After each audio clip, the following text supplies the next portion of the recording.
Hello, welcome to this edition to On Fire. I'm John Holland, the Public Information Officer for the Oshkosh Fire Department. Today, our episode focuses on fall prevention. We are at my house here, so welcome. And we have a bunch of fall hazards set up, and we actually have some things that are good that are here as well. Those were not set up, those were already here. The reason we want to talk about falls today is nationwide, falls are the #1 cause of fatal and non-fatal injuries for people 65 and older. And obviously falls happen to people who are not just 65 and older. It happens to many people. And as we go through the house today, you'll see things that can cause falls. Right here in Oshkosh, we have a huge number of falls. The fire department goes on about 9,000 calls a year. And of those calls for the last 2 years, over 1,000 of them were for falls. So this is important stuff. And again, this is something that you can do and you have to do to keep yourself safer. First of all, something that people don't think about. You come into the house, you take off your shoes, whatever, and then you walk around with socks on. Socks are slippery. You can skate with your socks on, and any of you who have kids have seen them do it on the kitchen floor. So to make sure I'm not falling, I'm going to put my slippers on right here. And as I'm doing that, you can see all these shoes here are obviously a trip hazard. You come in and they're there because people come in and they take their shoes off. There's only 2 people that live here, so I'm not sure what the deal is with all these shoes. Shoes are set up for you, obviously, but when you do that, especially if you have company, I know when we have company that come over here, we do end up with this pile of shoes right here. So you want to make sure that that is not there, that is not in the way. All right, moving along. You can see that this is a basic one, but the stairs themselves, okay, if you look down these stairs, it all blends into one. Okay, it looks just like a ramp almost. You can't see the edge of each stair. A friend of mine, Joyce, I got to give her a shout out. She has a really, really great solution to that. And you can see that right here. It is very bright. It is very obvious. For some of you, you might think, wow, that's doesn't look all that great. But as someone told me very recently, it looks a whole lot better than being a crumpled mess at the bottom of the stairs. So it's an easy solution. It's a cheap solution. Also at the top of the stairs, you can see we do have a night light here. And there are night lights throughout the house to make sure in the nighttime you can see where you're going. Okay. Your best bet is to turn on the light. Okay, but we all know that we're not going to do that, especially if you get up to go to the bathroom or whatever. You don't want to turn the lights on and wake yourself up. So at the bare minimum, have night lights. All right, come on in. As we come on in, first thing we see here, just say hello to Clay.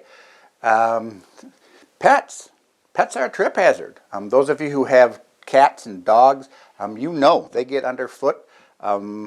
I know my cat, whenever I would do laundry, I would have the laundry basket, and it would be the only time that cat would be underfoot would be when I was trying to go down the basement stairs. So you have to look out for your pets.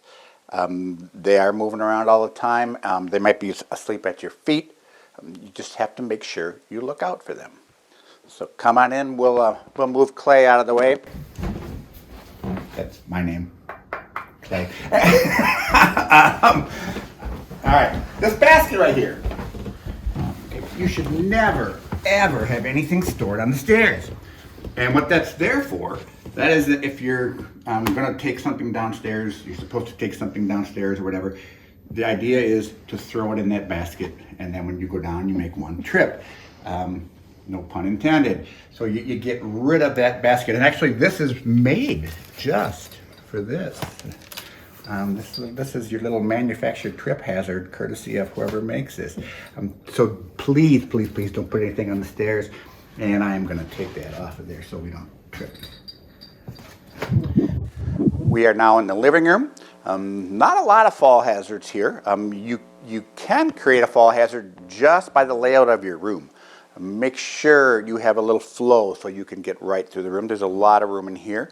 The only fall hazard that I can see here is this extension cord right here, running across. And you're thinking, well, you're not going to run back here. There's, how would you trip on that when you're going to shut the curtains? You can trip on that, fall right there. Obviously, that's a pretty benign one. A lot of people have them across here, running all the way across the room. And then another thing that they do is, so they don't trip on it, they will put a rug on top of it. Extension cords can get very hot. If you put a rug on it to hide it, you are just putting kindling on something that can start a fire. So please don't ever do that. Use power strips instead, or better yet, make sure things are plugged directly into an outlet. And I realize that is not always possible. Moving along, so now we are in the kind of sort of dining room, the little like breakfast nook. The trip hazard here, the plants, first of all. These plants are here so they can get some sun. They are going to be sunflowers and a bunch of other things. I don't remember what it was, but they're down here to get some sun. But obviously, it's really easy to trip on as you're heading out. On top of that, we have this throw rug, and you can see how slippery that rug is. I say they're called throw rugs because you're supposed to throw them out. Okay, it's that simple. These are very dangerous. Not only are they slippery, but again, we're back to just the trip like that. Okay. We're heading over here. Here's a plus in this house. Over here, we have a step stool. Works much better than standing on a chair. Much safer. You can see some of these cabinets are up a little high. So the step stool works much, much better for anything that you have to do. So it's always better to have a step stool than standing on a chair or standing on a counter, anything like that. This is made to climb on. So make sure you have one and make sure that it is sturdy.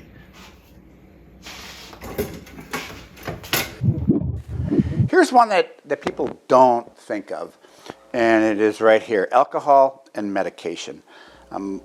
Most medications, one of their side effects is drowsiness. And so if you take it with alcohol, which is a depressant, you are upping the drowsiness factor. So you never take any medication with alcohol.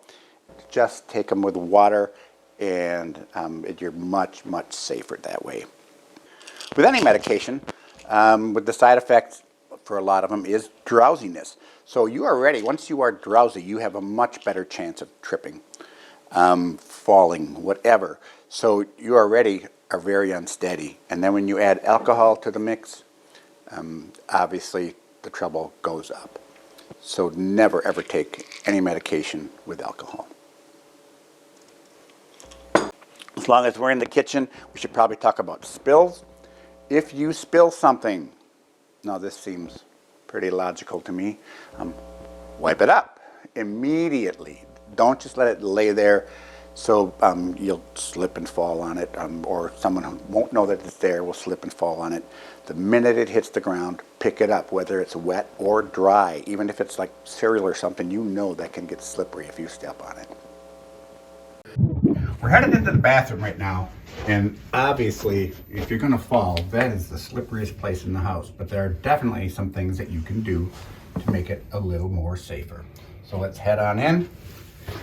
First thing you see here is another rug, and you're thinking, well, this is a throw rug.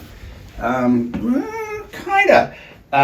However, if you look at the bottom of this rug, it's got a little gripper on there, so it doesn't slide all over the place.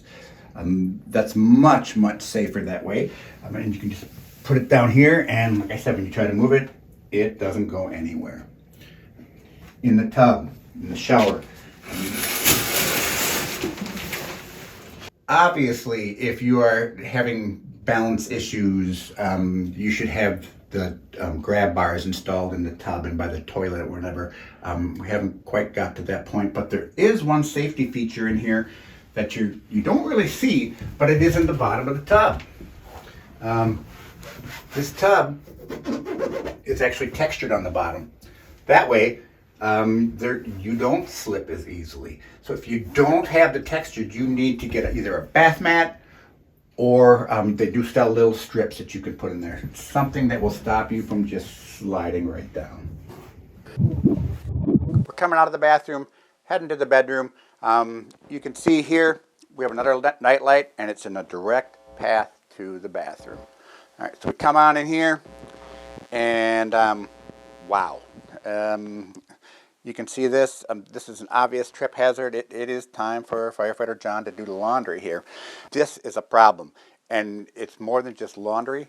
For some reason, hoarding in Oshkosh and probably everywhere, hoarding has gotten way out of control. This is nothing. Okay, I don't know what happened. It seems like with the hoarder shows, people are using them as a how-to, not what it's for.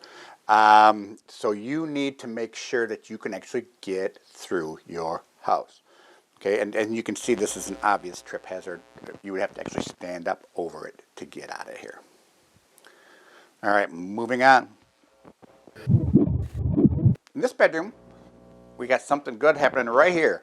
If you look by the bed, the glasses are right here. That's a fantastic idea. Make sure if you use glasses or hearing aid or a cane or a walker that they are right by the bed. So if you do have to get up in the middle of the night, you have them readily available. Going back to the walker and the cane, if the doctor says you should have one to keep yourself safe, kind of swallow your pride and use it. We don't want to have to pick you up just because you were too proud to use your walker. Okay. Going along with that, middle of the night, you get up and go to the bathroom, and I have to think, and I don't know this gentleman's name, but it was a great idea that I never would have thought of. I was doing a presentation to a group of seniors, and he said, when you get up to go to the bathroom, the first thing you should do is stay right where you are. Sit up, get your bearings, and then move. And it's like one of those, but that's a great idea. Make sure that you are ready to move before you start moving. Since we are in Wisconsin, you have to remember to clear your sidewalks of snow and ice. Little salt, make sure you get rid of that ice, and shovel that snow as soon as you can. If you are older and are not able to do the shoveling for yourself, make sure there is someone that you know that is coming to help you out, and do it as soon as possible. We've all slipped on the ice, and not only are you going to get hurt in the fall, even if you catch yourself, you can get hurt pretty badly. So take a little time, sprinkle on a little salt, shovel that sidewalk, shovel around the doors, and help yourself stay safe. Thank you for joining us for this edition of On Fire. We hope you found this information useful and that you use it so we can get those numbers down and we don't see you on our ambulance. Thanks again, and until next time, stay safe.